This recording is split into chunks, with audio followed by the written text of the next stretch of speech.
Il était une fois un phare si haut qu'on pouvait apercevoir son faisceau à 48 km de distance. Une tour mystérieuse qui était le symbole de la richesse et du génie de l'ingénierie. Faite de pierres si gigantesques et lourdes qu'elles nous laissent encore sans voix. Comment ont-ils fait ça? Elle a survécu à plusieurs tremblements de terre consécutifs jusqu'à s'effondrer au XIVe siècle. Avançons jusqu'à aujourd'hui.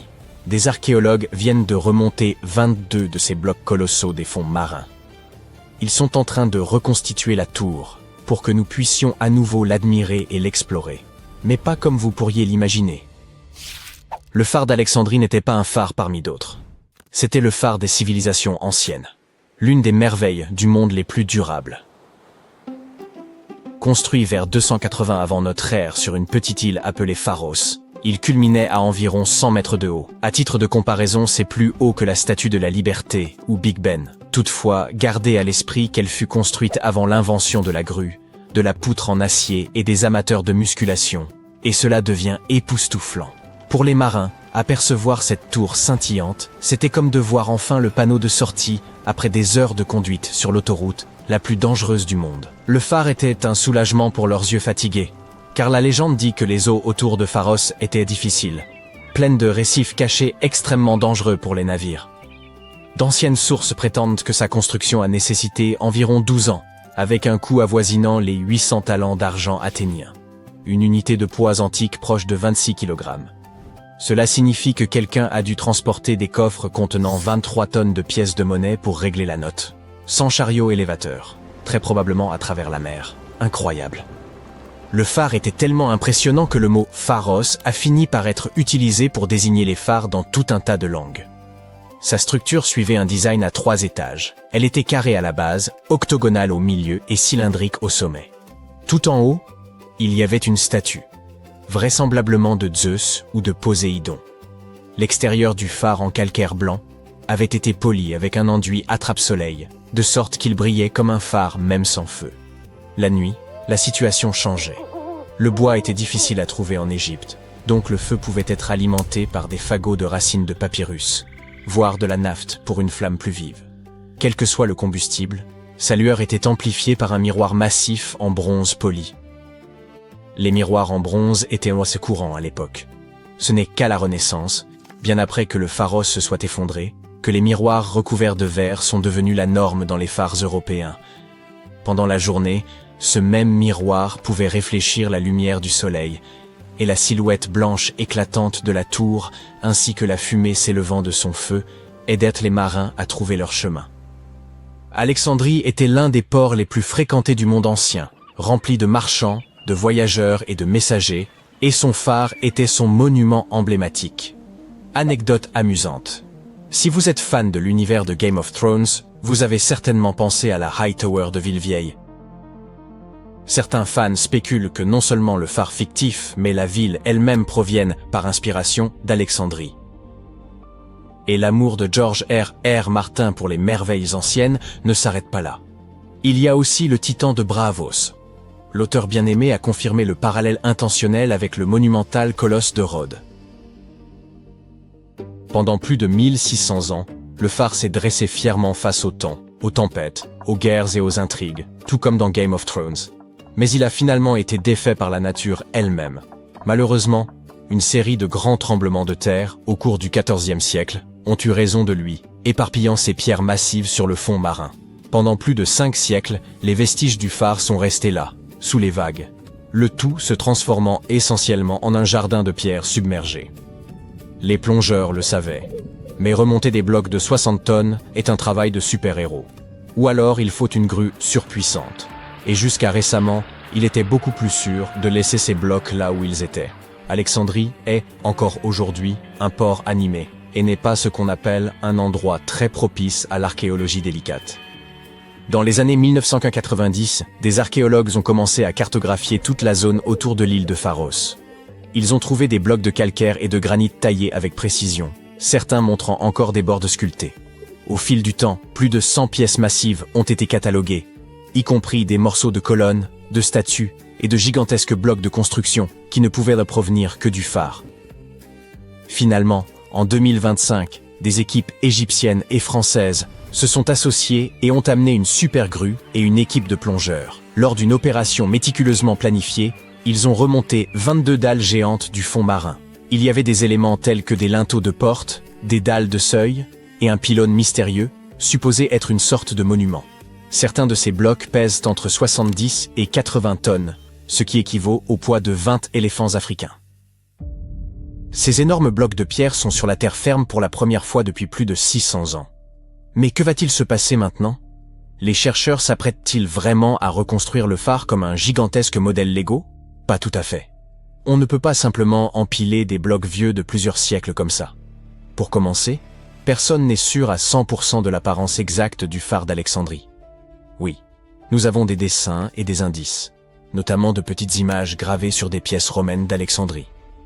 Mais elles ressemblent plus à des croquis rapides d'artistes qu'à des plans détaillés. Impossible donc de s'en servir comme modèle. Et puis il y a le problème des pièces manquantes. Ces pierres récupérées ne représentent qu'une fraction de la structure originale. Au fil des siècles, une grande partie des matériaux du phare a été réutilisée. En fait, l'endroit où se dressait autrefois le phare abrite désormais la citadelle de Qaitbay, une forteresse construite directement sur ses anciennes fondations. Le fort n'est pas seulement un symbole du passé, mais aussi une attraction touristique et un repère alexandrin bien reconnaissable. Donc, non, Alexandrie ne va pas retrouver sa tour légendaire, du moins pas de cette manière. Au lieu de cela, ces pierres nouvellement récupérées sont destinées au laboratoire de conservation pour être étudiées. Des spécialistes vont nettoyer, stabiliser et documenter chaque rainure sculptée et chaque marque de burin. Plus tard, elles iront probablement dans un musée. Après tout, cela fait partie du trésor national. Cependant, ce n'est pas la fin de l'histoire. Nous avons encore la technologie de notre côté et celle-ci nous promet de recréer un phare entièrement explorable, exactement comme il était il y a des siècles. Cette entreprise incroyable porte le nom de Projet Pharos, et sa mission est de transformer ces énormes pierres transportées, linteaux, seuils, dalles de base, et même le mystérieux pylône, en un jumeau numérique complet et visitable du phare d'Alexandrie. Chaque pièce bénéficie d'un scanner 3D haute résolution, rejoignant plus de 100 fragments déjà enregistrés sous l'eau. Le but n'est donc pas uniquement la recherche scientifique. Le projet Pharos vise à redonner au phare son aspect et son ambiance d'origine et à le transformer en musée. Les structures de 100 mètres de haut ont souvent beaucoup d'escaliers, mais la réalité virtuelle est, par chance, bien moins éprouvante pour mes pauvres vieux pieds. Les visiteurs du musée pourront se promener autour de sa base en réalité augmentée, tandis que les chercheurs pourront utiliser le modèle pour tester de nouvelles théories sur sa structure et sa fonction. Espérons que nous pourrons personnaliser notre propre atmosphère, tamiser les lumières et examiner les murs comme dans un jeu vidéo. Je me demande s'ils y mettront aussi des pigeons et des goélands pour le rendre encore plus authentique. Nous n'avons pas encore beaucoup de détails, mais l'ensemble est en train d'être documenté et sera présenté dans un film très informatif. Bien que nous n'ayons pas de cabine pour voyager dans le temps, des designers talentueux peuvent nous faire retrouver le passé le plus enfoui. Ils ont simplement besoin d'un concept efficace. Certes, de nos jours, vous pouvez presque tout recréer en 3D, mais l'essentiel ici est l'authenticité. Remettre tout à sa place d'origine. Et c'est bien ce que le projet Pharos souhaite réaliser. Peut-être qu'un jour, toutes les merveilles du monde antique finiront par être recréées de manière similaire, mais il n'y a aucune raison de s'arrêter là. Le tourisme virtuel peut faire gagner du temps et de l'argent. Bien que rien ne puisse remplacer une expérience réelle, visiter des lieux authentiques recréés en réalité virtuelle pourrait être une très bonne solution pour le tourisme de masse. Les habitants sont déjà enthousiastes. La citadelle de Qaitbay attire déjà des gens, mais désormais, Alexandrie s'apprête à accueillir sa première attraction touristique numérique. Bientôt, quiconque possédant un casque VR pourra se tenir au sommet de cette merveille historique, plisser les yeux en regardant le coucher du soleil et enfin répondre à cette question brûlante. Est-il possible de s'épuiser en montant des escaliers virtuels? Et pourquoi pas aussi personnaliser la bande sonore? Il existe, tout près de Stonehenge, quelque chose d'absolument colossal et de profondément troublant. Plus d'une douzaine de fosses gigantesques creusées dans le sol. Toutes sont disposées avec une étrange précision et dessinent un cercle parfait de plus d'1 kilomètre de diamètre. Durant des années, nul ne sut les expliquer. Trop vastes pour des pièges, trop ordonnés pour des gouffres naturels, bien trop volontaires pour être dus au hasard. Et la question demeurait, qui possédait, il y a 4000 ans, le pouvoir, le savoir et les motifs nécessaires pour remodeler ainsi le paysage. Ces fosses encerclent un site nommé Durrington Walls, vaste colonie néolithique située à quelques minutes de marche de Stonehenge. Les archéologues estiment à présent qu'elles furent creusées vers 2500 avant notre ère, durant le néolithique récent, à une époque où l'on vivait censément d'une agriculture simple, sans outils métalliques, sans écriture ni mathématiques modernes. Chaque cavité atteint près de 9 mètres de large et descend à environ 4 ou 5 mètres, formant ensemble un anneau presque parfait. Pour démontrer que ces fosses n'étaient pas naturelles, les chercheurs ont mené une véritable enquête. Ils ont prélevé des carottes de sol et analysé la terre elle-même, y compris des traces microscopiques d'ADN ancien et la datation par luminescence, qui révèle quand le sol a vu la lumière pour la dernière fois.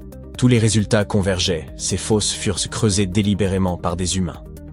Voici où les choses deviennent réellement stupéfiantes. Les fosses n'ont pas été creusées au hasard au fil des déplacements, mais conçues comme un projet unique et cohérent.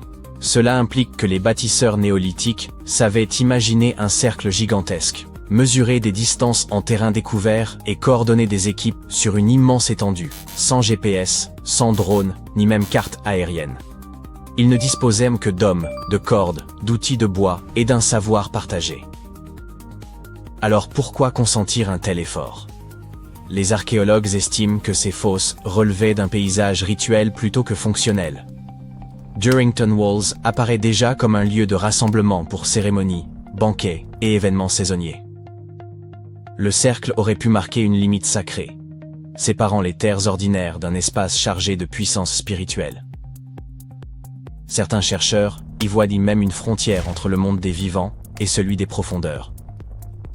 L'ampleur de cette structure est remarquable. Elle pourrait compter parmi les plus vastes monuments préhistoriques jamais édifiés en Grande-Bretagne, dépassant Stonehenge lui-même si l'on considère sa surface totale.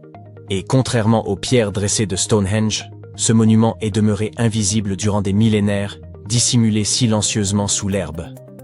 Des générations l'ont traversé sans savoir qu'elle se tenait au cœur d'un immense tracé ancien. Longtemps, nous avons sous-estimé les peuples anciens. Nous les pensions soumis à la nature, plutôt que capables de la transformer. Pourtant, des découvertes comme celle-ci ne cessent que de le démentir. Les bâtisseurs de Durrington Walls ne se contentaient pas d'habiter le paysage, ils l'ont conçu. Ils raisonnaient en termes de géométrie, de symboles et de sens inscrits dans la durée. Et ce n'est pas un cas isolé. Partout dans le monde, grâce aux technologies récentes, les scientifiques mettent au jour des preuves montrant que les sociétés anciennes travaillaient à des échelles immenses avec une précision saisissante. Dans la forêt amazonienne, des chercheurs ont découvert les vestiges de cités vieilles de 2500 ans dissimulées sous la canopée. Ils ont exploré la région à pied pendant plus de 20 ans avant que la technologie ne finisse par lever le voile. Le lidar, comparable à une vision à rayon X capable de balayer un paysage à l'aide de lasers pour retirer virtuellement la jungle, a cartographié plus de 260 km². Il a permis d'identifier plus de 6000 plateformes rectangulaires de terre, sans doute des habitations ou des édifices publics, ainsi que des terrasses agricoles, des réseaux de drainage et des champs soigneusement modelés. Rien d'aléatoire ici. Au moins 15 implantations distinctes apparaissaient, reliées par de larges routes droites traversant le terrain. Ces voies ne suivaient ni les rivières ni les pentes, mais se croisaient à angle droit parfait, dessinant une véritable grille. Les chercheurs estiment que des populations des cultures Kilamop et Upano y vécurent entre environ 500 avant et 300 à 600 après Jésus-Christ. Elles cultivaient le maïs et la patate douce, transformaient le relief et bâtirent un système durable pendant des siècles. De telles découvertes révèlent une réalité frappante. Bien plus de gens vivaient en Amazonie qu'on ne l'avait jamais supposé, des dizaines, voire des centaines de milliers. Et ils ne se bornaient pas à y subsister. Ils façonnaient activement leur environnement. Comme à Durrington Walls, l'essentiel de l'histoire demeurait visible sans être compris, jusqu'à ce que la technologie rattrape enfin le passé. Puis vient le Pérou, avec l'un des plus grands casse-têtes de l'archéologie, les lignes de Nazca. Ces figures colossales d'animaux, de plantes et de formes géométriques s'étirent sur le sol comme un message ancien, si vaste que seuls les oiseaux ou les satellites peuvent en saisir l'ensemble. Pendant des décennies, on a cherché à comprendre pourquoi les Nazca les avaient retracés, comment ils s'y étaient pris, et ce que signifiaient ces motifs monumentaux. Longtemps, l'énigme est restée irrésolue. En parcourant le désert ou en le survolant, les archéologues repérèrent des lignes et des silhouettes et se demandaient s'il en manquait. Car celles déjà connues n'étaient que la partie visible de l'ensemble. Le travail de terrain traditionnel, lentement mené à la main, exigeait un temps considérable. Et malgré cela, des dizaines de dessins plus discrets demeuraient trop ténus pour être perçus à l'œil nu. Ainsi, au lieu de parcourir le désert à pied, les chercheurs ont appris à l'intelligence artificielle à reconnaître des motifs dans les images aériennes et celles prises par drone. Ils ont nourri des modèles entraînés avec des téraoctets de clichés, et l'IA a commencé à signaler des formes, des courbes et des contours anciens dissimulés depuis des siècles. En à peine 6 mois, elle a repéré 303 géoglyphes, jusque-là inconnus dans le désert de Nazca. Cela a presque doublé le nombre de figures recensées et révélé des catégories entières de dessins. Certaines de ces formes sont minuscules, de quelques mètres à peine, mais voisines de figures géantes comme le colibri ou le singe. Grâce à ces découvertes, les chercheurs peuvent enfin éprouver leurs hypothèses sur la fonction des lignes. Il apparaît qu'elles n'étaient pas de simples ornements. Beaucoup servaient sans doute de parcours ou d'itinéraires pour des déplacements rituels. Et qu'on se rassure, l'IA ne remplace pas les archéologues. Ceux-ci vérifient chaque piste sur le terrain et interprètent tout ce que les machines mettent au jour. De retour en Grande-Bretagne, le cercle de Fos se rattache aussi à une structure encore plus ancienne. Un site du début du néolithique nommé Robin Hood's Ball. Éloigné des pierres célèbres, il semblait tout à fait secondaire. Pourtant, il s'avère que Robin Hood's Ball remonte à environ 3600 avant notre ère, soit près de 5 siècles avant Stonehenge. Il s'agit de ce que les archéologues appellent une enceinte à fossés interrompus, un vaste ouvrage circulaire de talus et de tranchées discontinues. Les fossés y sont divisés en courts segments séparés par de petits intervalles.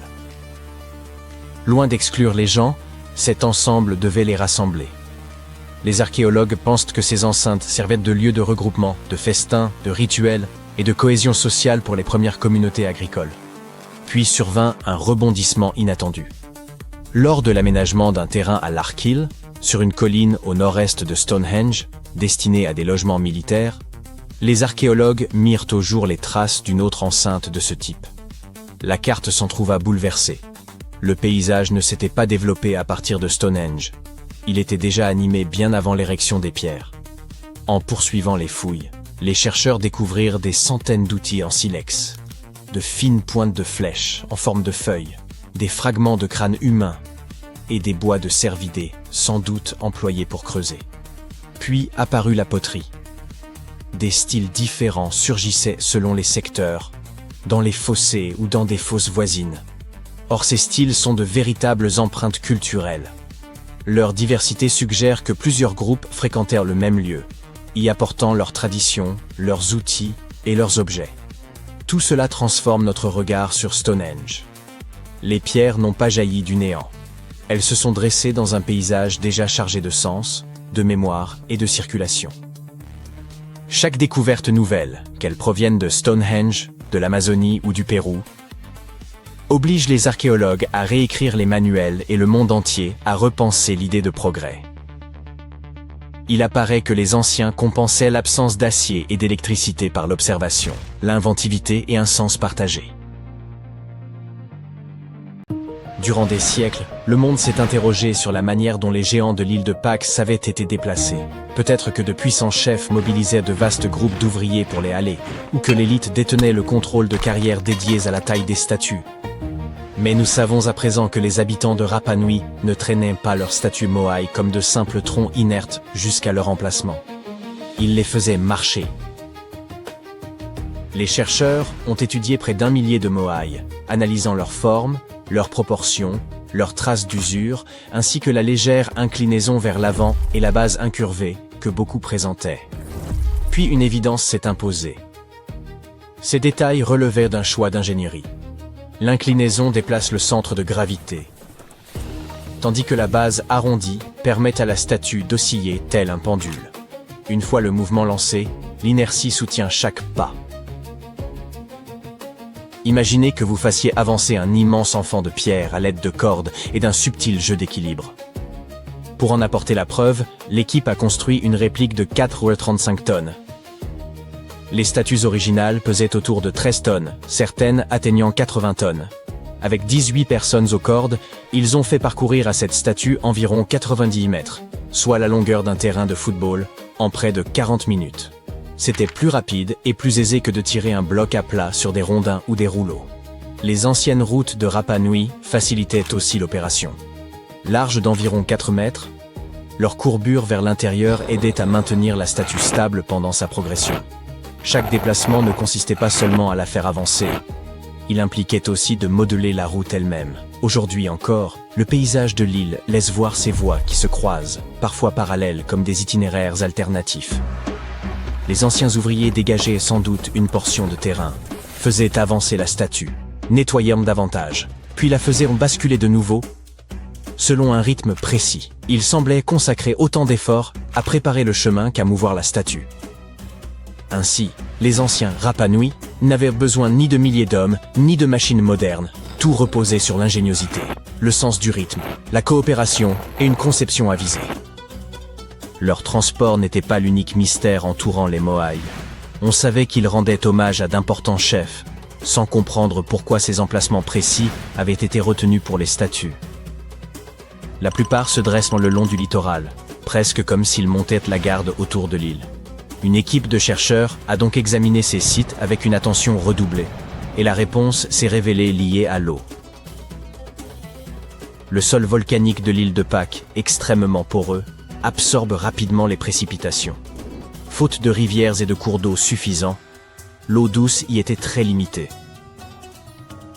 Il y a des siècles, les habitants dépendaient des résurgences d'eau souterraine.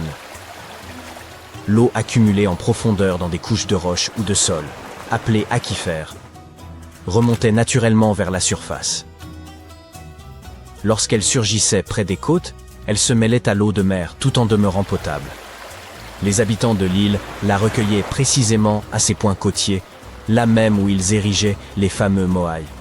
Ils ne se contentaient pas d'orner le rivage, ils signalaient la ressource d'eau douce la plus essentielle de l'île.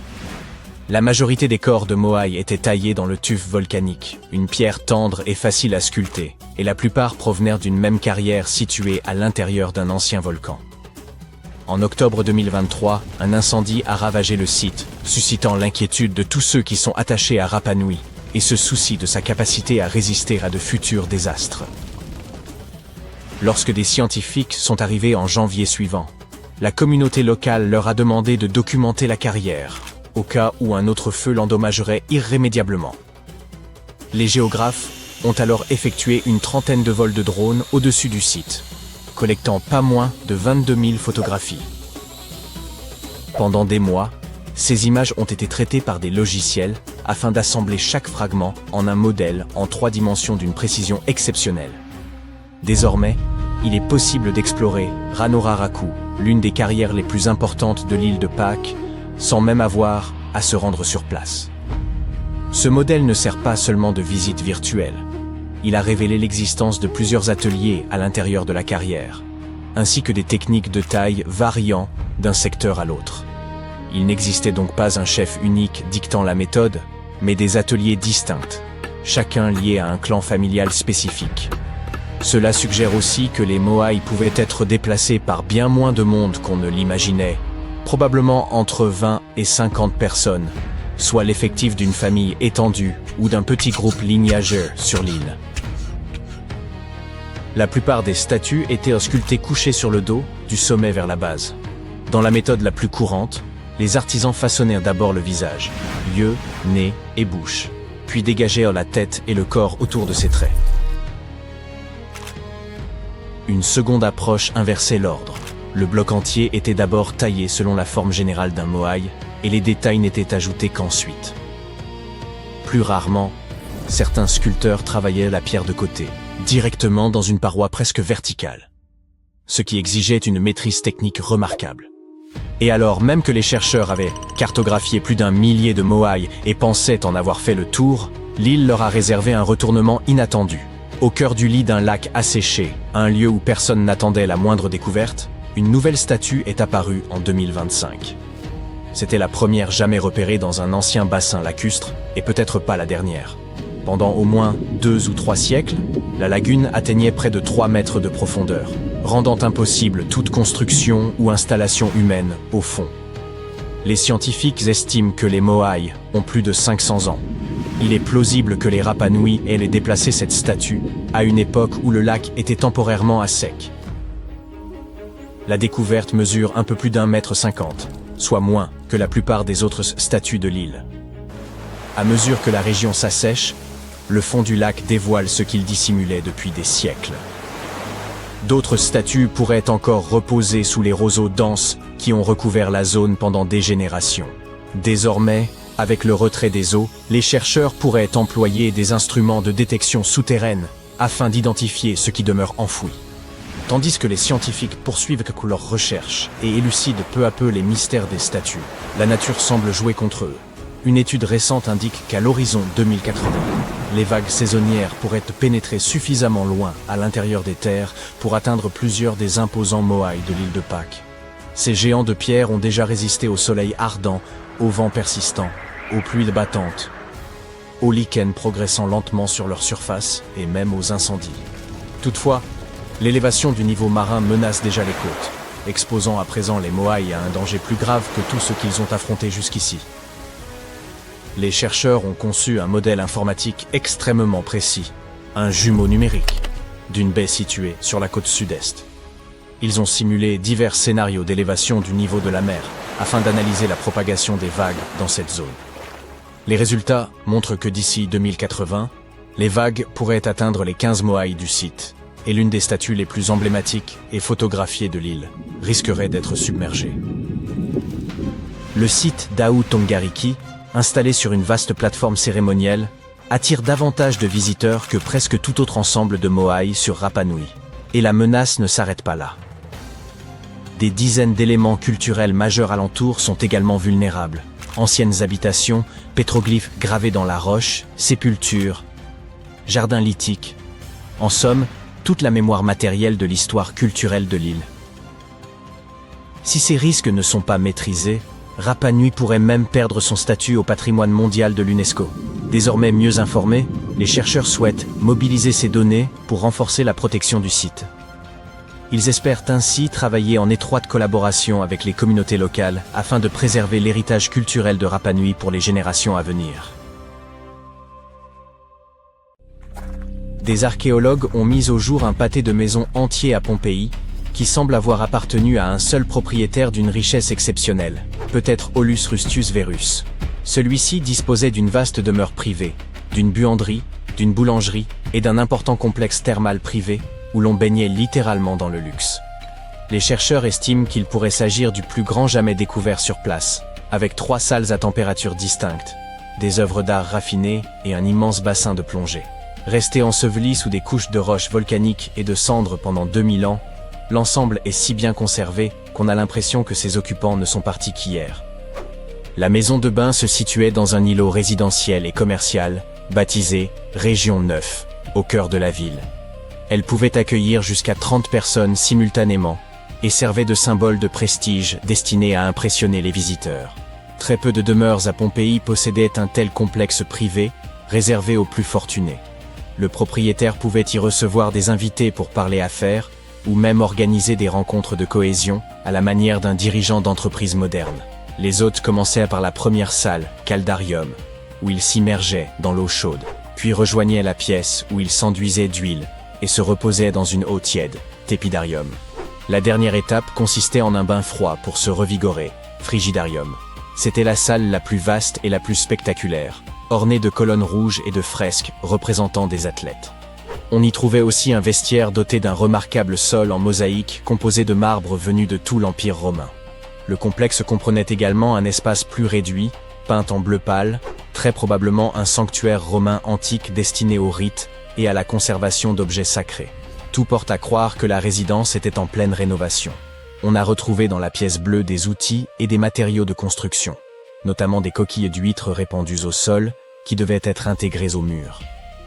Une autre découverte récente du complexe est une vaste salle de banquet ornée de certaines des plus belles fresques mises au jour parmi les ruines. Les thermes y étaient reliés et les invités y prenaient en part à de somptueux festins. Sur l'une des fresques des murs de la salle, on distingue Apollon et son aimée, Cassandre, qui le repoussent. Oups. La seconde fresque représente le prince Paris rencontrant la belle Hélène de Troie. Presque tout le sol de la salle est couvert de tesselles de mosaïques, au nombre de plus d'1 million. Les murs ont sans doute été peints en noir afin de dissimuler les traces de suie laissées par les nombreuses lampes. Cela montre que la salle était éclairée et que les propriétaires de la demeure y recevaient probablement leurs hôtes après la tombée de la nuit. Les restaurateurs qui y travaillent doivent agir rapidement pour protéger les nouvelles découvertes et transférer ce qu'ils peuvent vers un dépôt. Ils injectent une colle à base de plâtre à l'arrière des fresques qui ne peuvent être déplacées, afin qu'elles demeurent fixées au mur. Les archéologues fouillant le domaine depuis 2 ans. À l'été 2024, ils ont découvert les restes de 2 personnes dans la pièce voisine de la salle bleue. Elles sont mortes lors de l'éruption volcanique qui a enseveli Pompéi. L'une était une femme âgée de 35 à 50 ans, l'autre un jeune homme d'environ 15 à 20 ans. Malgré son âge, les os de ce dernier présentèrent des signes d'usure, ce qui indique très probablement un statut social modeste. Les os et les dents de la femme, en revanche, étaient en excellent état, ce qui suggère qu'elle appartenait à un milieu plus privilégié, sans doute l'épouse du maître de maison. Les chercheurs ont trouvé de nombreux objets sur un plateau de marbre dans la pièce, notamment de la verrerie, des cruches en bronze et de la poterie. La femme et le jeune homme les avaient probablement apportés là, espérant attendre la fin de l'éruption. Le jeune homme avait des clés près de lui, et la femme portait des pièces et des bijoux en or et en argent. Les pièces brillant encore comme si elles étaient neuves. Pompéi était autrefois un important centre de commerce et de passage, et ces pièces ont donc dû passer par l'une des nombreuses échoppes d'artisans, ou par l'une des près de 200 tavernes du coin. Cela représente près d'un lieu de sustentation pour 60 habitants. On y trouvait même des établissements de restauration rapide, thermopolium, comparables à des comptoirs antiques à emporter. Les archéologues en ont dégagé un, décoré de peintures de poulet, de canard, et d'autres mets servant probablement de menu. Ils ont aussi mis au jour des traces de porc, de poisson, d'escargots et de bœuf, dans des jarres et divers récipients du comptoir. La nourriture était surtout destinée à être emportée et vendue dans de grands contenants. Il existait également quelques pièces à l'arrière pour manger et boire sur place. On n'y croisait en général que des habitants aux revenus modestes, car ils ne disposaient pas de cuisine chez eux et dépendèrent de la nourriture des échoppes. Les familles aisées disposèrent de cuisine dans leur demeure, mais il s'agissait de pièces exiguës et mal éclairées, le plus souvent reléguées au fond de la maison. La plupart du temps, on n'y trouvait qu'un large foyer en briques. Certaines familles plus fortunées avaient de fait aménagé, dans un angle, un petit âtre, comparable à un four à pizza.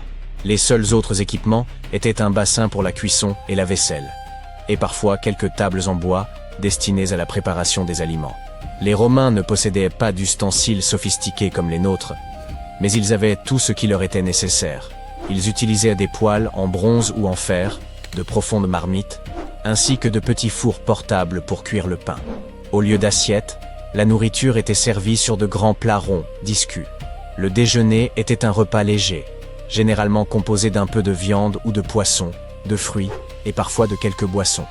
Rapide et sans prétention, il ne donnait pas lieu à des invitations. Comme la chaleur était intense à Pompéi, on faisait ensuite la sieste. Plus tard dans l'après-midi, on se rendait au bain public ou privé, où l'on se détendait, nageait et conversait avec des amis pendant des heures. Enfin venait le repas principal, cena, plus copieux, et parfois partagé avec des invités. La cuisine était assez simple mais savoureuse. La plupart des plats étaient à bouillie, fumés, frits ou cuits au four, puis relevés par un féculent épaississant, amulum, ou par une sauce de poisson, garum. Cette dernière était si appréciée que l'une des familles les plus riches de Pompéi fit fortune en la commercialisant. Elle alla jusqu'à décorer son vestibule d'un motif en mosaïque représentant des jarres de garum.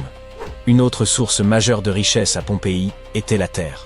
Chaque propriétaire d'une grande demeure possédait un domaine où il cultivait la vigne ou l'olivier, ou faisait paître des moutons. Les archéologues n'ont pas encore retrouvé beaucoup de ces propriétés, car il est difficile d'en déterminer l'emplacement. En revanche, ils ont découvert dans la campagne le cimetière d'une famille pompéienne bien connue, à proximité de ce qu'ils pensent avoir été sa maison rurale. L'une des distractions les plus appréciées des habitants de Pompéi, quelles que soient leurs conditions, consistait à se rendre à l'amphithéâtre pour assister à des combats de gladiateurs. Cet immense édifice est le plus ancien de ce type encore conservé dans le monde romain. Les représentations pouvaient durer plusieurs jours, et des foules affluaient de toutes parts pour y assister. L'enthousiasme était tel qu'en 59 de notre ère, une violente rixe éclata entre des habitants de Pompéi et ceux d'une cité voisine, Nucérie. À la suite de cet épisode, les autorités fermèrent l'amphithéâtre pendant 10 années entières, en guise de sanction. Certains Pompéiens allèrent jusqu'à peindre cet affrontement sur les murs, en se glorifiant de leur victoire. On trouvait également des peintures représentant les gladiateurs. De nombreux Pompéiens appréciaient également l'art dramatique. Le théâtre local fut construit au IIe siècle avant notre ère, puis agrandi et embelli par la suite. L'on s'y divertissait de comédies amusantes, de spectacles burlesques, appelés farces, ainsi que de drames inspirés des anciens mythes. Certaines pièces provenaient de Grèce, et les fresques de Pompéi attestent de l'engouement du public pour le célèbre dramaturge Ménandre. À côté du grand théâtre, se trouvait une salle de concert plus petite et couverte au dôme, édifiée vers 75 avant Jésus-Christ et destinée à la musique.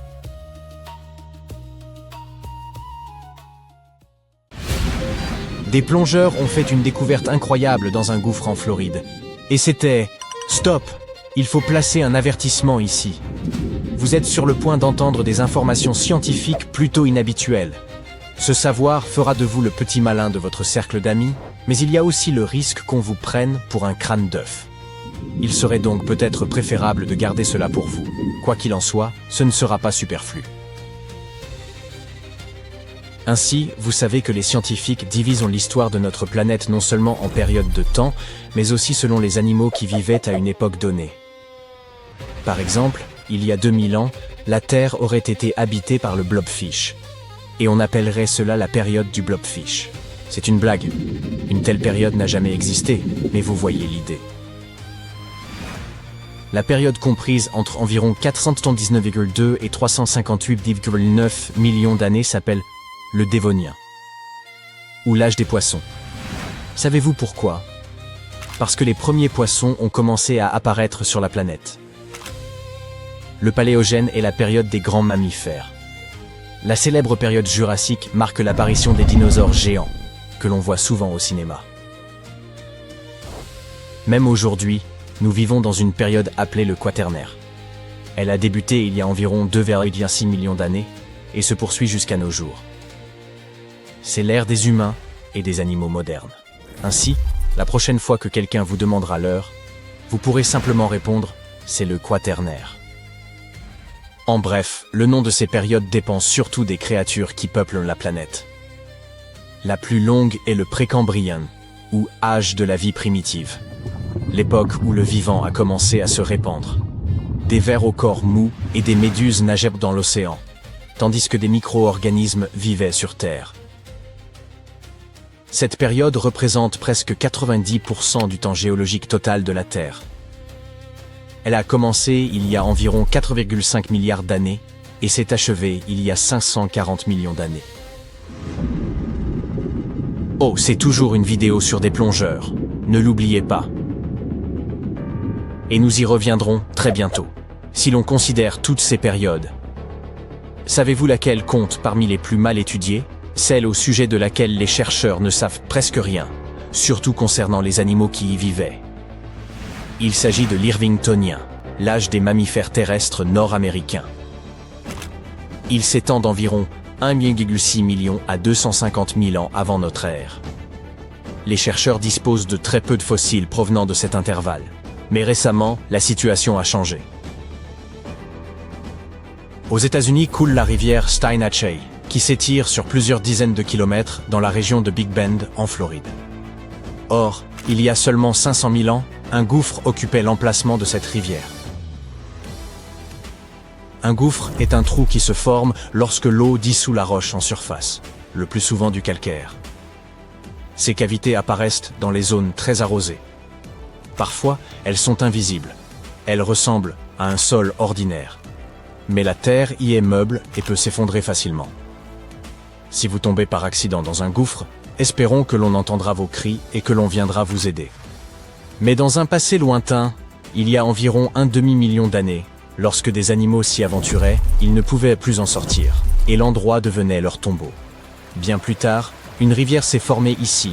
Puis, plusieurs collectionneurs de fossiles ont décidé d'explorer ce site et y ont découvert un véritable trésor paléontologique. Ils ont plongé dans la rivière et ont atteint le fond. Là, dans l'eau trouble, ils ont aperçu des dents de cheval dépassant du sédiment. Pour beaucoup d'entre nous, ce serait une trouvaille inquiétante, mais pour eux, c'était le gros lot. Après les dents, ils ont mis au jour un os de sabot et le crâne d'un animal inhabituel. À cet instant, les collectionneurs ont compris qu'ils venaient de faire une découverte majeure. Au fil du temps, le gouffre s'est rempli de roches sédimentaires.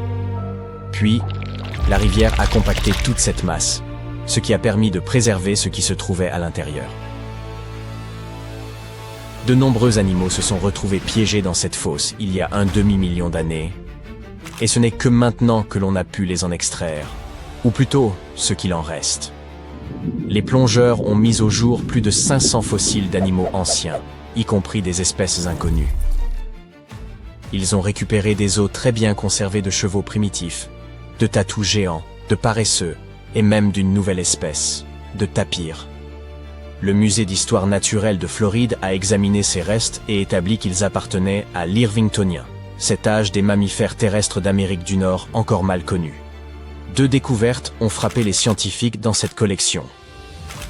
La première correspondait au reste d'une créature proche d'un tatou géant et la seconde au crâne d'un tapir ancien. Si vous ne le saviez pas, le tapir est un mammifère adorable, un peu semblable à un cochon, doté d'une courte trompe comme celle d'un éléphanteau. En Floride, des plongeurs ont retrouvé les vestiges d'un lointain ancêtre de cet animal, qui pourrait bien représenter une espèce nouvelle et inconnue. La majorité des fossiles du gouffre appartiennent à des équidés cabalins primitifs, un sous-groupe qui inclut les chevaux domestiques actuels. Leurs restes sont si bien conservés que les chercheurs ont pu observer des traces d'usure sur leurs dents, ce qui permettra aux spécialistes de mieux comprendre le régime alimentaire de ces créatures anciennes. On entend souvent parler de découvertes de restes d'animaux anciens ou de dinosaures dans des grottes, des ravins ou au fond de lacs. Mais imaginez qu'on en retrouve dans un musée. Tout a commencé au début des années 2000, au nord de la frontière de Floride, dans le sud-ouest de la Géorgie. Il y avait là une mine où l'on extrayait de l'argile. Un jour, des ouvriers ont mis au jour des restes d'animaux anciens et les ont confiés au musée d'histoire naturelle. Ces vestiges sont ensuite restés en réserve, en attendant leur heure. Puis, un jour, quelqu'un s'est mis à les trier et a remarqué une mystérieuse vertèbre appartenant à un animal inconnu. Cette petite trouvaille a retenu son attention, et il y est revenu encore et encore, l'étudiant pour comprendre à quelle espèce cet os pouvait appartenir. Un jour, il a compris qu'il s'agissait d'un lézard éteint encore inconnu, ressemblant à un tégu, ces prédateurs que vous avez peut-être déjà aperçus et qui évoquent Mandévaran. L'os était âgé d'environ 15 à 17 millions d'années. Concluons notre vidéo par quelque chose d'un peu étrange. Vous voyez ce morceau de pierre couleur ambre, strié de bandes. Ou peut-être n'est-ce pas vraiment une pierre, on dirait plutôt un coquillage très ancien. En réalité, vous êtes en train de regarder le plus vieux fossile connu de l'histoire. Il s'agit d'un stromatolithe, et son âge est... Vous aurez du mal à le croire. Essayez de deviner, 100 millions d'années, 500 millions, 1 milliard? Non. Ce fossile a environ 3,4 milliards d'années. Il représente l'une des toutes premières formes de vie sur Terre. Enfin, pas la pierre elle-même. Le stromatolithe n'est qu'un support. La forme de vie primitive, ce sont ces fines bandes, appelées cyanobactéries, de minuscules organismes unicellulaires. Mais que dire des vestiges de quelque chose de plus grand, par exemple d'animaux anciens? Voici les trilobites. Ils vivaient ici durant la période cambrienne, qui a commencé il y a environ 500 millions d'années. C'est à ce moment-là que de nombreux invertébrés et poissons ont commencé à apparaître. Leurs exosquelettes ont permis aux trilobites de rester remarquablement bien conservés, malgré leur âge. C'étaient des arthropodes qui ressemblaient à un mélange d'araignées, de scorpions et de mutants venus d'une autre galaxie. Ces animaux ont existé pendant très longtemps, et l'on retrouve leurs restes presque partout dans le monde. Ils sont apparus dès le tout début du Cambrien, ont traversé cette période, puis se sont éteints à la fin du Permien. Lors de la grande extinction permienne, quand environ 90% de tous les êtres vivants ont disparu de la surface de la Terre. Ces créatures nageaient en pleine eau, s'enfouissaient dans le fond marin ou rampaient à sa surface. Elles vivaient comme des prédateurs et des charognards. L'avant de l'animal était protégé par un solide bouclier céphalique. Il possédait des yeux en forme de croissant et une plaque calcifiée sur la partie inférieure de son corps. Cette plaque couvrait son œsophage et sa bouche. Plusieurs paires de pattes partaient de son corps et le trilobite pouvait aussi se rouler en boule à la manière d'un cloporte. Dans un avenir proche, des chercheurs parviennent à extraire l'ADN d'une créature disparue depuis la nuit des temps. Ils comblent ensuite les fragments manquants avec les gènes issus d'un animal contemporain, avant de tenter, dans un laboratoire ultramoderne, de ressusciter l'espèce ainsi reconstituée. Cela vous semble familier? Eh oui, c'est l'intrigue du premier Jurassic Park. Pourtant, nous vivons désormais à une époque où cette démarche relève bel et bien de la recherche, même si, cette fois, la vedette n'est ni un raptor, ni un T-Rex. Aussi étonnant que cela puisse paraître, les scientifiques de Colossal Biosciences ambitionnent de faire renaître le moa géant. Imaginez une autruche, mais 2 fois plus haute et nettement plus massive. Cet énorme oiseau, incapable de voler, s'est éteint il y a environ 6 siècles. Il arpentait autrefois les forêts de Nouvelle-Zélande, pouvant atteindre près de 3,50 m lorsque son cou était déployé, ce qui en faisait le plus grand oiseau ayant jamais foulé la terre. Il approchait les 230 kg, sans pour autant être le plus lourd jamais connu. Un titre détenu par l'oiseau-éléphant de Madagascar. Malgré tout, croiser 230 kg d'oiseaux lancés à pleine vitesse dans les bois n'avait rien de rassurant.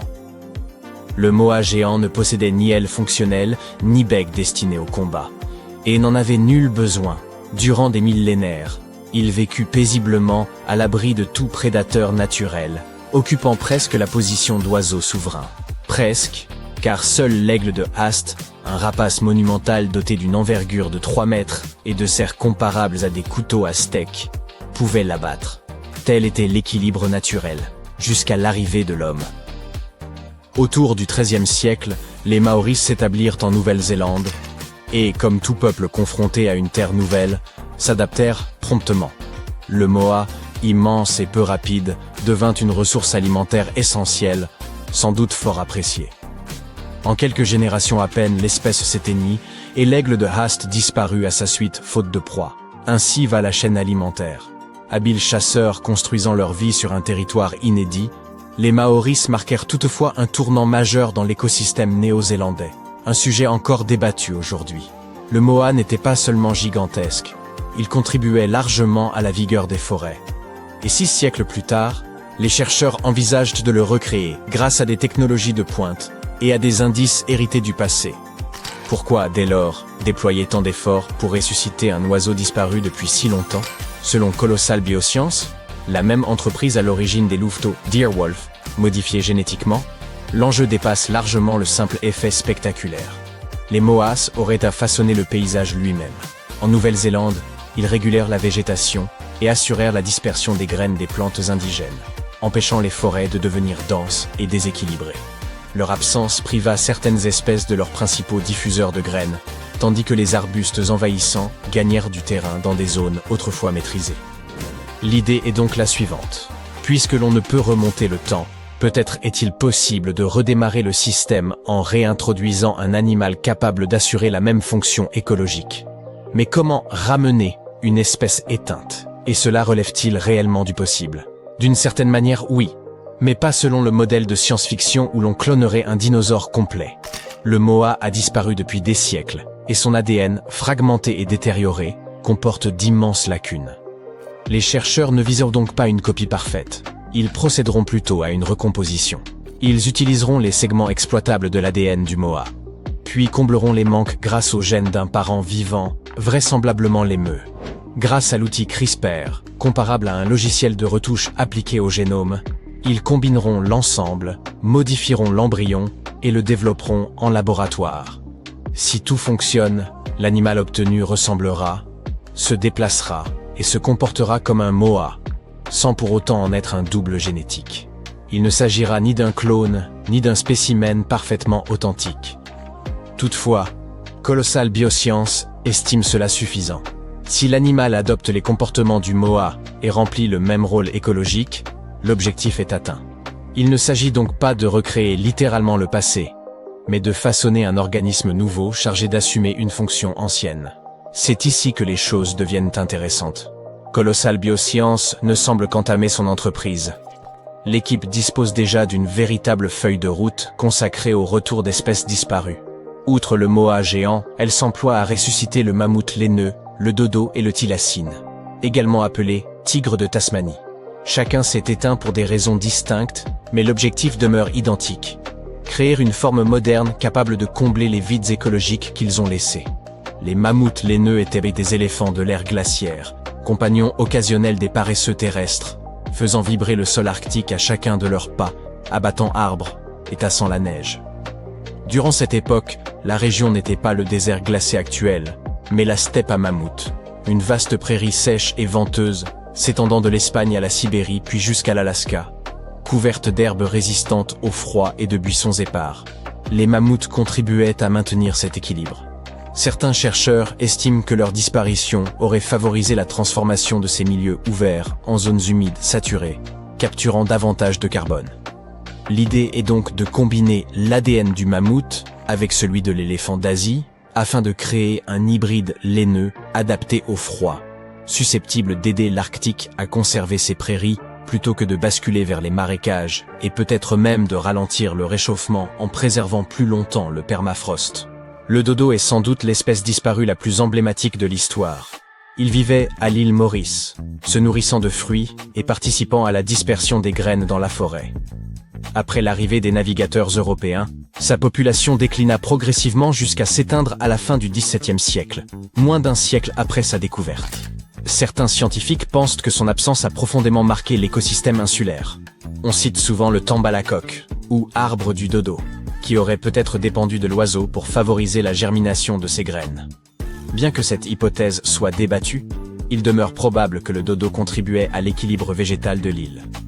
Colossal Biosciences cherche désormais à introduire un oiseau s'en approchant, dans l'espoir qu'il participe à la revitalisation de ces forêts. Et puis vient le thylacine, sans doute mon préféré. À la fois proche du loup et du kangourou, orné de rayures rappelant celles d'un tigre, il n'en demeurait pas moins un prédateur majeur régulant les populations de proies de son territoire. Accusé d'attaque contre le bétail, il fut traqué jusqu'à l'extinction. Les chercheurs pensent qu'un nouveau thylacine pourrait contribuer à restaurer l'équilibre là où il a été rompu. Ainsi, même si le moa attire aujourd'hui toute l'attention, il ne constitue qu'un projet parmi une liste bien plus ambitieuse. Toutefois, c'est ici que s'ouvre le véritable débat, car ce programme de retour des bêtes d'antan ne fait pas l'unanimité. Tandis que certains scientifiques rêvent d'offrir une seconde chance à ces espèces, beaucoup s'interrogent encore. Aidons-nous réellement l'environnement, ou nous contentons-nous de le sonder à coups de technologies coûteuses? Ces créatures nouvelles ne sont pas des reproductions fidèles, mais des recompositions, suffisamment proches peut-être, mais jamais identiques. De plus, les écosystèmes ne fonctionnent pas comme des machines dont on remplacerait simplement une pièce en espérant retrouver le même résultat. Il existe aussi une inévitable part d'incertitude. Un moa conçu en laboratoire pourrait se comporter autrement que son ancêtre, consommer des plantes inadaptées ou perturber l'équilibre local en dominant des espèces absentes lors de son existence passée. Certains spécialistes redoutent qu'introduire de nouveaux organismes dans les écosystèmes actuels ne se retourne contre nous. Le monde où ils reviendraient a changé, et, dans certains cas, leurs anciens habitats ont purement disparu. À cela s'ajoute une inquiétude plus profonde, le message transmis au sujet de l'extinction. Si l'on croit qu'il suffit de ramener une espèce pour corriger une perte, ne risque-t-on pas d'affaiblir la perception de l'urgence écologique? Protéger les espèces menacées semblera-t-il moins vital si l'extinction cesse d'être définitive? Malgré une prouesse scientifique indéniable, les questions éthiques persistent. Faut-il raviver des espèces perdues ou redoubler nos efforts pour préserver celles qui subsistent encore? Et si ces deux approches doivent coexister, comment les mener à bien? Qu'il s'agisse de mammouths, de moas ou de dodos, une chose est sûre.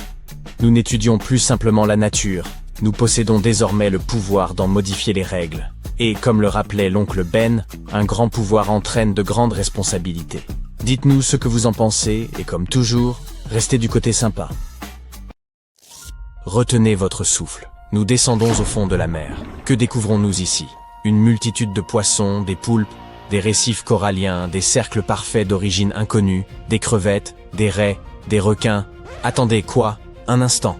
Que représentent ces cercles parfaits sur le fond marin? Incroyable, parfaitement symétriques, d'environ 20 mètres de diamètre, au contour net. 1, 2, 3, 10, 20. Ils sont innombrables. 1300 anneaux énigmatiques reposant au fond de la mer Méditerranée. Que viennent-ils y faire? Comment sont-ils apparus? Essayez d'imaginer. Des vestiges d'une civilisation extraterrestre? Les restes d'une cité antique? Une espèce marine jusqu'alors inconnue? Il y a 99% de chances que vous ne trouviez pas la bonne réponse. Toutefois, un petit indice existe. Ces cercles entretiennent un lien avec l'âge de glace. Il semble que le mystère se soit encore épaissi. Mais découvrons ensemble la vérité. Ainsi, tout débuta en 2011. Des biologistes marins mirent au jour des cercles énigmatiques au fond de la mer Méditerranée. La première interrogation fut « Comment se fait-il que personne ne les ait remarqués auparavant, compte tenu de l'immense étendue qu'ils occupaient ?» La réalité, c'est que la majeure partie du fond méditerranéen est trop peu profonde et proche des côtes, et c'est pourquoi personne n'y pratique d'exploitation minière. Par ailleurs, d'autres zones sont trop profondes pour les plongeurs autonomes. De ce fait, ces cercles se situaient dans une sorte d'angle mort. Poursuivons. Les cercles présentent une taille à peu près identique, avec un contour parfaitement net et une symétrie impeccable. Toutefois, la particularité la plus étrange réside dans la présence d'une tache sombre en leur centre. Visuellement, cela évoque un œuf au plat avec son jaune au milieu. En 2013, des biologistes discutèrent de cette découverte lors d'une conférence scientifique et formulèrent des hypothèses sur la nature de ces cercles. Peut-être étaient-ils liés à des volcans sous-marins ayant laissé de telles marques après l'éruption. Peut-être s'agissait-il d'une formation géologique singulière. Mais pourquoi ces cercles sont-ils si parfaitement ronds? Rien ne suggère qu'ils soient apparus par hasard. Poursuivons. Serait-il possible qu'il s'agisse d'algues coralliennes adoptant des formes insolites? Vous pouvez émettre toutes les conjectures que vous souhaitez, mais les scientifiques devaient descendre au fond et examiner les anneaux de près. Et c'est ce qu'ils firent. Ils constatèrent qu'au centre se trouvait une grande protubérance formée par des algues calcaires rouges. Cette corniche mesurait plusieurs mètres de hauteur et de largeur, avec des excroissances en forme d'éventail qui se balançaient à son sommet. La corniche était entourée d'une sorte d'éboulis pâle. L'anneau noir lui-même se composait de rhodolite, des accumulations d'algues dures et rocheuses. Les chercheurs comprirent alors que ce n'était pas de simples cercles. Ils semblaient vivants. D'autres questions émergèrent alors. Supposons qu'il s'agisse d'algues inhabituelles. Mais pourquoi former de tels cercles? Qu'est-ce qui leur a donné cette forme? Les chercheurs prélevèrent des échantillons du matériau situé au centre des cercles et découvrirent qu'ils dataient d'environ 21 000 ans. À cette époque, des événements d'une ampleur considérable modifièrent l'apparence de la Terre et influencèrent le destin de toutes les créatures qui l'habitaient. Il y a 21 000 ans, c'était le pic de la dernière ère glaciaire. La mer Méditerranée était bien plus petite et plus froide qu'aujourd'hui. Le fond marin sur lequel apparaissaient les mystérieux cercles se situait alors plus près de la surface. Aujourd'hui, il règne l'obscurité, mais à cette époque, cet endroit était baigné par la lumière du soleil traversant l'eau. Les scientifiques découvrirent également plusieurs grottes comportant des strates de roches sédimentaires près des cercles. Autrefois, ces cavités se trouvaient au-dessus du littoral et étaient frappées par les vagues, ce qui provoquait l'érosion et la formation de ces espaces vides. Désormais, elles sont totalement immergées. Que pouvons-nous en déduire? Pendant l'âge de glace, la mer froide n'était pas très profonde. Et ensuite, les scientifiques identifièrent la nature des étranges corniches situées au centre des anneaux. À première vue, elles ressemblaient à des coraux. Mais il s'agissait en réalité de sédiments produits par des algues corallinacées. Ces organismes photosynthétiques construisaient un squelette de carbonate de calcium. Ils se développaient à cet endroit car il offrait chaleur et exposition à la lumière du soleil. Au début, ces algues prospéraient. Elles s'étendaient en formant des structures proches de dômes ou de larges crêpes. Puis, l'ère glaciaire commença à décliner. La température augmenta progressivement, les glaciers continentaux massifs fondirent, et d'immenses quantités d'eau issues de la fonte s'écoulèrent dans la mer Méditerranée. Son niveau s'éleva, le fond devint plus profond, et la lumière se fit de plus en plus rare. Les splendides algues sombrèrent lentement dans l'obscurité.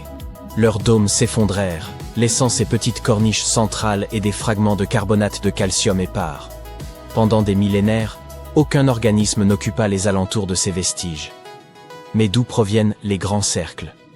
Après la fonte des glaciers, le niveau de la mer Méditerranée se stabilisa il y a environ 8000 ans. Les algues développèrent de nouvelles couches, sous forme de petites corniches, ces poussées en éventail qui se balançaient. L'organisme commença à envelopper les fragments de carbonate de calcium, puis de petits morceaux dévalèrent les corniches.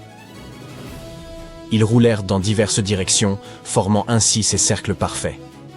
Pour l'instant, cette explication paraît la plus réaliste. Les chercheurs reconnaissent ne disposer d'aucune preuve directe confirmant que les cercles sont apparus ainsi, mais rien ne permet non plus de considérer cette hypothèse comme erronée. Si vous espériez que ces cercles avaient été délibérément tracés par quelqu'un ou quelque chose, ne vous méprenez pas. D'autres cercles mystérieux existent au fond de la mer, mais ceux-ci ont été créés à des fins précises par une créature exceptionnelle. En 1995, des plongeurs observèrent de magnifiques cercles aux motifs géométriques directement sur le fond sablonneux au large du Japon. On aurait dit qu'ils avaient été dessinés sur le sable. Ces cercles n'étaient pas anciens, car l'eau aurait effacé les motifs. Effectivement, ces dessins furent rapidement effacés, mais d'autres apparurent ensuite. Personne ne comprenait ce qui se passait. Quelqu'un prenait-il plaisir à taquiner les plongeurs? Mais la réalité s'avéra bien plus fascinante. Ces motifs servaient à séduire les femelles. Et ce quelqu'un n'était autre qu'un petit poisson-ballon à taches blanches. Les mâles de cette espèce agitent leurs nageoires sur le fond, nagent dans différentes directions et créent ainsi d'impressionnants cercles aux motifs complexes. Ils n'ont aucune instruction artistique et ne raisonnent probablement pas de manière abstraite. Mais leur objectif est bien de fonder une famille. Ces poissons mesurent environ 12 cm, tandis que leurs œuvres atteignent environ 2 mètres de diamètre. Ces petits artistes font de leur mieux. Mais que se passe-t-il ensuite? La femelle s'approche, observe le motif et rend son verdict. Si elle apprécie le dessin, elle est prête à fonder une famille. Dans le cas contraire, elle s'éloigne prestement, laissant le pauvre poisson-ballon le cœur brisé. Les dessins demeurent mystérieux. Les scientifiques ne peuvent pénétrer le cerveau du poisson pour obtenir des réponses. Tout ce que nous pouvons faire, c'est observer. Lors de longues sessions d'observation, les chercheurs remarquèrent des détails curieux. Autour du centre, des espaces et motifs parfaitement alignés. Le poisson ne se contente pas de tracer des contours sur le fond, il les décore également avec des fragments de coquillages. Autrement dit, le mâle s'applique avec soin, tel un artiste travaillant sur sa toile. Ce chef-d'œuvre prend forme en 7 à 9 jours, avant que les courants ne l'effacent. Si la femelle n'approuve pas, le poisson doit tout reconstruire. Mais si la femelle choisit le mâle, ils forment alors un couple. La femelle pond ses œufs au centre des cercles, puis nage au loin, tandis que le mâle veille sur eux pendant 6 jours pour les protéger et prendre soin de la progéniture. Le comportement de ces poissons rappelle celui des oiseaux jardiniers, des volatiles qui construisent de petites huttes avec brindilles et feuilles qu'ils décorent de baies et de fleurs colorées. Et tout cela dans le seul but d'attirer une partenaire et de s'assurer une descendance. Les autorités états-uniennes nous cachent quelque chose. Elles ne souhaitent pas que les citoyens lambda découvrent un jour la vérité. Sur Internet, vous pouvez tomber sur de nombreuses photos truquées et des lieux fictifs, mais presque aucun n'est authentique. Alors, quel secret gardent-elles? Vous ne vous attendez certainement pas à cela. Elles dissimulent un arbre. Ce n'est toutefois pas un arbre ordinaire. De l'argent pousse sur ses branches. Mais non, voyons, vous êtes trop crédule. La vérité, c'est que les États-Unis protègent le plus vieil arbre au monde, baptisé Mathusalem. Vous pouvez le rechercher sur Google et constater qu'il existe de nombreuses photos truquées de vieux trembles noueux. Les clichés authentiques de Mathusalem sont extrêmement rares, et son emplacement reste mystérieux à ce jour. On sait seulement qu'il croît quelque part le long du sentier de Mathusalem, dans la forêt nationale d'Inyo, en Californie. C'est un pin Bristol Cone, âgé de plus de 4600 ans.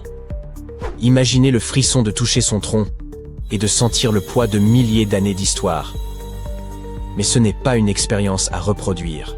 C'est précisément pour cette raison que son emplacement est tenu secret. Si des milliers de visiteurs touchaient l'arbre ou prélevaient de petites branches, il ne survivrait pas un mois. De nombreux arbres de cette région sont fragiles, affectés par la sécheresse et infestés de divers insectes. Ce qui met Mathusalem en danger. Ne l'approchez surtout pas, même si vous parvenez à localiser l'endroit. L'arbre fut découvert par le dendrochronologue Edmund Schulman. Un dendrochronologue est un scientifique spécialisé dans l'étude des cernes des arbres anciens. Mais nous y reviendrons plus tard. Schulman mit au jour cet arbre au milieu du XXe siècle et, au cours des 50 années qui suivirent, il devint l'objet de nombreuses rumeurs et légendes. Comment Schulman sut-il qu'il s'agissait de l'arbre le plus ancien? En 1957, il préleva un échantillon et examina les cernes annuelles de l'arbre. Chaque année, en effet, une couche se forme à l'intérieur d'un arbre, constituant un anneau distinct. Rassurez-vous, les scientifiques ne coupent pas le tronc. Un simple morceau, de l'épaisseur d'un crayon, suffit à l'analyse. Plus le nombre de couches est élevé, plus l'arbre est ancien. Schulman compta les cernes de Mathusalem et découvrit qu'il croissait depuis plus de 4600 ans, ce qui le rendait plus âgé encore que les séquoias géants considérés jusqu'alors comme les plus anciens de la planète. En 1958, Schulman divulgua au monde l'existence de Mathusalem et publia son image dans le National Geographic. Dès cet instant, l'arbre acquit une immense notoriété. Nombreux furent ceux qui désirèrent en détacher un cône ou une brindille, si bien que les autorités interdirent toute publication relative à son emplacement. Plus tard, d'autres chercheurs étudièrent les cernes de Mathusalem et suggérèrent qu'il pourrait être légèrement plus jeune, certains étant trop effacés ou endommagés pour être comptés. Quoi qu'il en soit, il demeure officiellement l'arbre le plus ancien sur Terre. Mais ça n'a pas toujours été le cas. En 1964, un géographe, Donald Curry, découvrit un arbre nommé Prométhée, âgé d'environ 5000 ans. Et savez-vous ce qu'il fit? Il l'abattit purement et simplement. Les raisons de son geste restent débattues. L'outil destiné au prélèvement était peut-être cassé, ou bien il ignorait comment s'en servir. Le résultat fut cependant tragique. L'arbre ne survécut pas. Espérons que rien de semblable n'arrive à Mathusalem, et qu'il connaîtra une longue existence. Mais pourquoi les scientifiques s'inquiètent-ils autant? Certes, cet arbre peut révéler de nombreux secrets de l'histoire de notre planète. Mais une autre raison existe. Selon une hypothèse, il pourrait vivre indéfiniment si personne ne le coupait, et si les sécheresses ou les parasites ne le détruisaient pas. En somme, Mathusalem s'apparente à une fontaine de jouvence offerte par la nature. Imaginez que l'on puisse appliquer ce prodige aux humains. Très bien, nous savons désormais ce que cachent les États-Unis. Mais connaissez-vous le secret qu'abrite l'Australie? Il ne s'agit pas seulement d'un arbre, mais d'une île. Même si l'on vous autorisait à la visiter, l'accès resterait difficile. Cette île se situe entre l'Australie et l'Antarctique, au cœur de l'océan. Mais il est fort improbable que l'on vous accorde ce privilège. En réalité, l'île Heard demeure totalement vierge de toute présence humaine. Et l'Australie souhaite qu'il en soit ainsi. Sur Internet, les informations fiables à son sujet sont rares.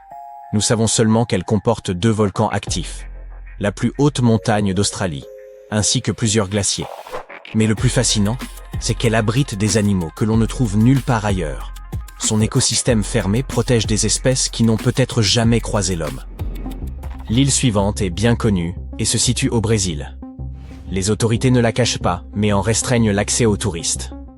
Même si vous obteniez l'autorisation de la visiter, vous n'en auriez probablement guère envie. Il s'agit de l'île aux serpents, dont le nom en dit long.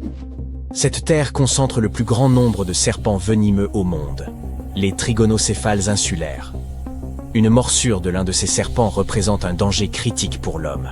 Ils peuplent toute l'île et ne rencontrent pratiquement aucune concurrence d'autres animaux. Seuls des spécialistes, capables de manipuler ces reptiles, peuvent s'y rendre. Nombre d'endroits secrets demeurent inaccessibles, car les humains peuvent les endommager involontairement. Il ne s'agit pas d'une malveillance de notre part. Le simple fait d'être là peut modifier de minuscules éléments invisibles de la nature. Voici un exemple frappant du type de destruction que nous sommes capables de provoquer. Vous avez certainement déjà vu des photos de peintures rupestres anciennes représentant des chevaux et des taureaux. L'une des grottes les plus célèbres est celle de Lascaux, en Dordogne. Sur ces murs, on a découvert plus de 600 dessins et environ 1500 gravures, datant de 20 000 ans et représentant diverses espèces animales. Les chercheurs ouvrirent la grotte au public, ce qui provoqua un désastre. Trop de visiteurs perturbèrent l'écosystème de la grotte. Un champignon apparut et se répandit sur les murs, détruisant les anciennes fresques. Ce fut une véritable tragédie pour le monde scientifique. La grotte fut rapidement fermée aux visiteurs, et seuls quelques archéologues y ont désormais accès. Personne ne sait quand ou si la grotte rouvrira. Et ces témoignages de l'histoire humaine des premiers peuplements européens risquent de rester définitivement hors de portée du public. Notre prochaine destination secrète se situe à Svalbard, archipel norvégien. Il s'agit de la réserve mondiale de semences de Svalbard, un immense coffre-fort capable de conserver 4,5 millions de graines de diverses espèces. Les autorités affirment que ces graines y sont stockées pour préserver la population en cas de catastrophe locale. Beaucoup pensent cependant qu'elles sont conservées pour l'apocalypse, afin de replanter la terre si tout venait à disparaître. Pourquoi avoir choisi Svalbard parmi tous les pays?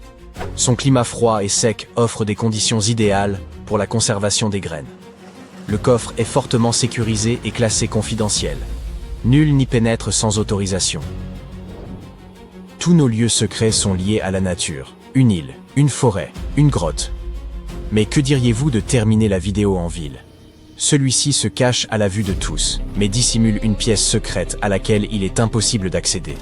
À Atlanta, en Géorgie, à l'intérieur d'un musée doté d'une sécurité de pointe, un coffre garde jalousement la recette secrète du Coca-Cola. Comment? Oui, c'est probablement l'un des secrets les mieux protégés au monde. Argent, diamants, artefacts anciens. Rien n'est surveillé avec autant de rigueur qu'un simple bout de papier contenant la formule de la boisson. Ce secret est préservé depuis plus de 125 ans. Le dispositif de stockage unique et le système de sécurité rendent tout cambriolage quasiment impossible. On peut visiter le musée et observer la porte du coffre, mais rien d'autre. Il peut sembler extravagant de protéger ce simple document, mais cette boisson a rapporté des milliards à l'entreprise. Coca-Cola demeure l'une des boissons les plus populaires depuis plus d'un siècle et continue de générer des profits considérables. Il n'est donc guère surprenant que sa recette soit conservée avec de telles précautions.